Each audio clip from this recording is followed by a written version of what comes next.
ইরানি এক মিসাইল বনাম ইসরায়েলের ৩৫ জন শেষ। সমীকরণটা ঠিক এমনই।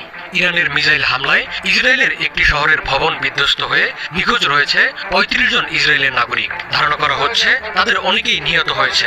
ইসরায়েলের অন্যতম গণমাধ্যম টাইমস অফ ইসরায়েল জানিয়েছে এ তথ্য। গণমাধ্যমটির খবরে বলা হয়েছে, ইরানের হামলার পর বাতিয়াম এলাকাটি আর চেনা যাচ্ছে না। এই এলাকায় একটি ভবনের ধ্বংসস্তূপের নিচে কমপক্ষে ৩৫ জন আটকে আছে, যাদের বেশিরভাগই মারা গেছে বলে আশঙ্কা করা হচ্ছে।